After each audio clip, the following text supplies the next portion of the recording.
be talking all things DC sports and, of course, his new album. So looking forward to that in just a bit.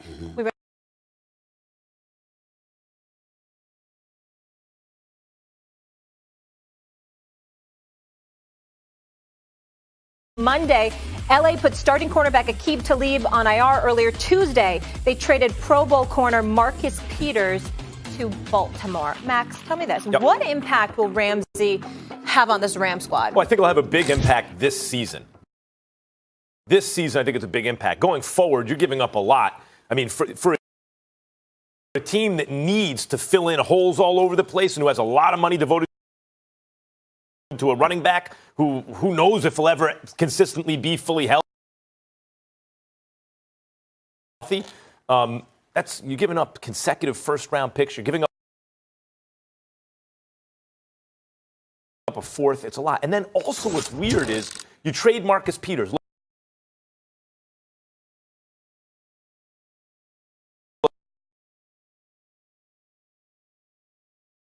Physical prime, or should be, and we've seen him be a very good player. And so if you want to improve your secondary, and he wasn't involved in the trade directly.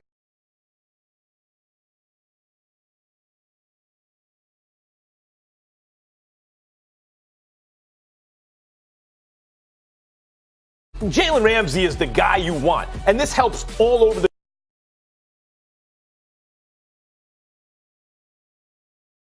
field. Not only can they play man, which is like, they can match up with the other guy's top receiver, but now guys like Dante Fowler have it easier because because the corner takes the pressure off the front four, allows them to do their thing. The whole defense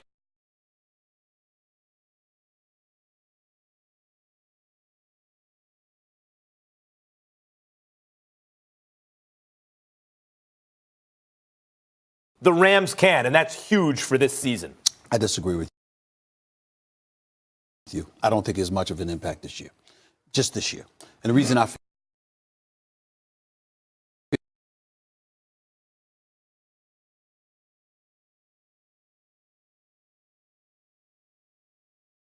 that is the thing that is plaguing this franchise right now. If you had a running attack with the sixth-ranked passing attack and the kind of things that Gurley's presence, when productive, elevates Jared Goff to, elevates Sean McVay to, because it gives him more options. That pretty much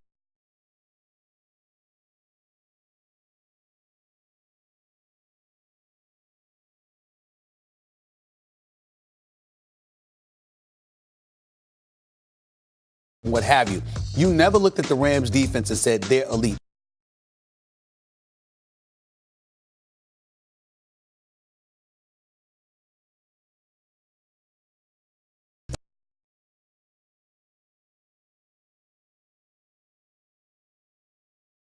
Thousands of people screaming at me, chanting my name, for crying out, like heckling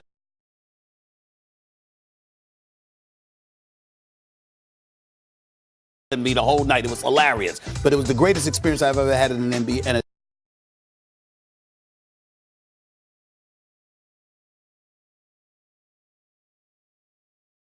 their second elite piece. But I'm saying to you, at the end of the day, even if their defense improves, I don't expect it to have much of an impact on the franchise because it's about their offense. If your offense isn't productive enough, it doesn't matter. Sean McVay's teams are not going to beat you with their defense leading the way. Their offense has to deliver the goods. I will say this. He immediately makes this defense better. What? Know that. Yeah, I'm not questioning that. The only player at his position in the conversation with Jalen Rmasey is Stephon Gilmore. Mm-hmm. And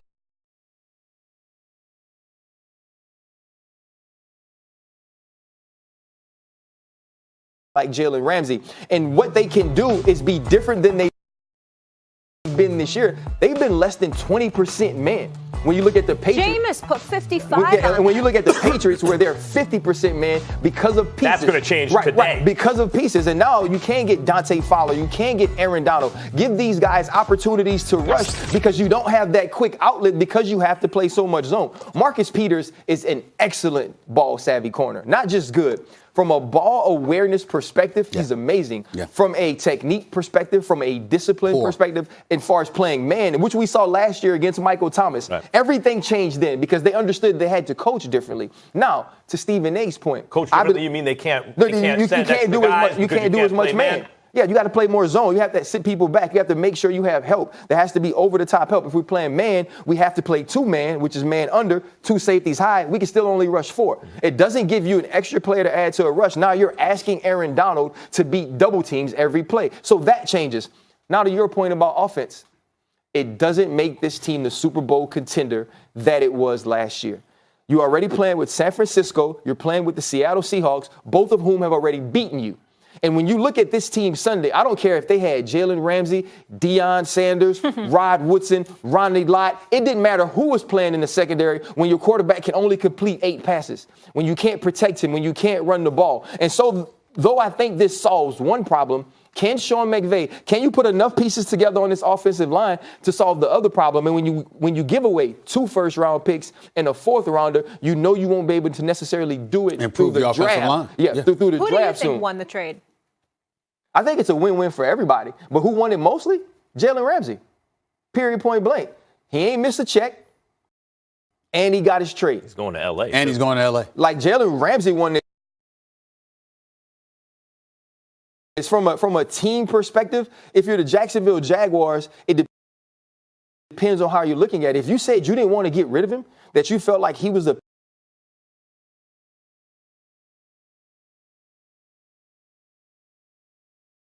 willing to bet the house, though, Max. We won't hear about Jalen Ramsey having the flu. Playing back issues. Well, you know, personal problems.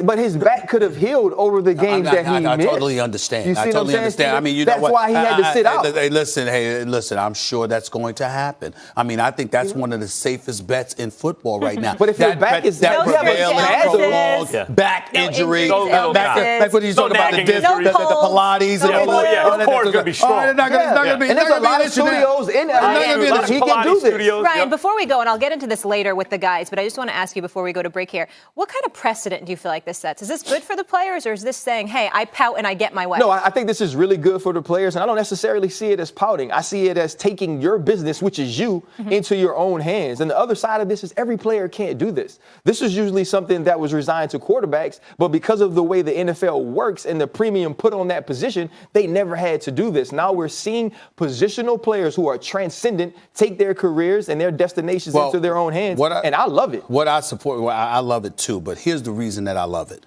I wouldn't love it if this was in a vacuum where it's like, all right, Jalen Ramsey, Tom Coughlin in Jacksonville.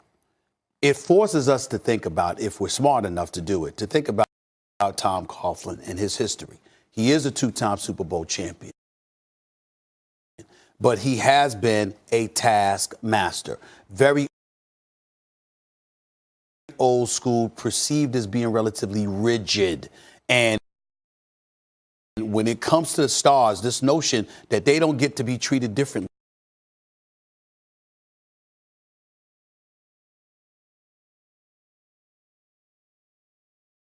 Right? It's not just that they added a good piece. They have Aaron Donald up front. They have Jalen Ramsey back there, and they have some other defensive pieces. I mentioned Fowler, too.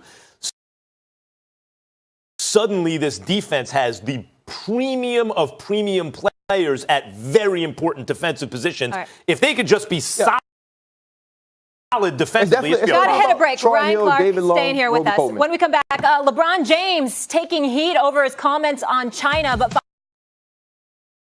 find out why he doesn't look as bad as many might think. Stephen A., what else you got? A lot more to come up on First Take. Is Jason Garrett the problem in Big D? Or is it